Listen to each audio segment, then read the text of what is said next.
माता की कथा। शारदीय नवरात्र के पावन पर्व की शुरुआत हो चुकी है और पूरा देश नवरात्रि का पावन पर्व धूमधाम से मना रहा है।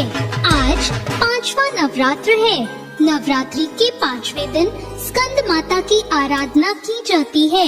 भगवान शिव और माता पार्वती के पुत्र कार्तिकेय को स्कंद के नाम से भी जाना जाता है। भगवान स्कंद को माता पार्वती ने परीक्षित किया था, इसलिए माँ दुर्गा के 5वें स्वरूप को स्कंद माता कहते हैं। एक पौराणिक कथा के अनुसार एक तारकासुर नाम का राक्षस था, जिसका अंत केवल भगवान शिव के पुत्र के हाथों से संभव था। तब माँ पार्वती ने अपने पुत्र स्कंद यानी कार्तिकेय को युद्ध के लिए परीक्षित करने के लिए स्कंद माता का रूप लिया था।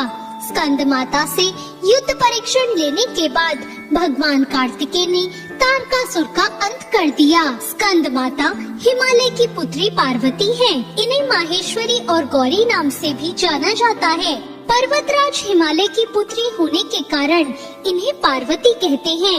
इसके अलावा महादेव की पत्नी होने के कारण इन्हें माहेश्वरी नाम दिया गया और अपने गौरवर्ण के कारण इन्हें गौरी कहा जाता है। माता को अपने पुत्र से अति प्रेम है। यही कारण है कि माँ को अपने पुत्र के नाम से पुकारा जाना उत्तम लगता है।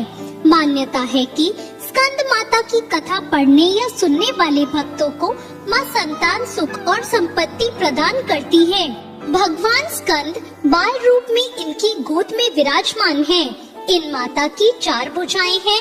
माता ने अपने 2 हाथ में कमल का फूल पकड़ा हुआ है। ये दाईं तरफ ऊपर वाली भुजा से स्कंद को गोद में पकड़े हुए हैं और नीचे वाली भुजा में कमल का पुष्प है।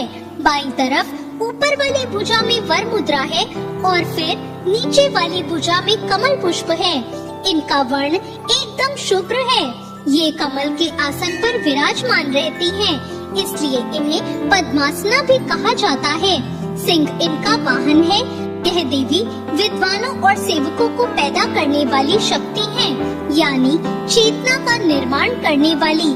कहते हैं कि कालिदास द्वारा रचित रघुवंशम महाकाव्य और मेघदूत रचनाएं स्कंद माता की कृपा से ही संभव हो पाई हैं। जिन लोगों को संतान प्राप्ति में बाधा आ रही हो, उन्हें माँ के इस स्वरूप की पूजा करनी चाहिए। आदि शक्ति का यह स्वरूप संतान प्राप्ति की कामना पूर्ण करने वाला माना गया है। स्कंद माता की पूजा में कार्तिकेय कुमार का होना जरूरी होता है। स्कंद माता को भोग के रूप में केला अर्पित करना चाहिए।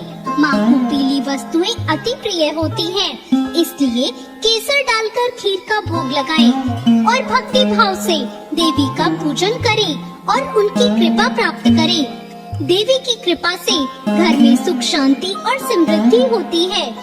या देवी सर्वभूतेषु माँ स्कंद माता रूपेण संस्थिता नमस्तस्यै नमस्तस्यै नमस्तस्यै नमो नमः। नवरात्रि के 5वें दिन सबसे पहले स्नान करके स्वच्छ वस्त्र धारण करें।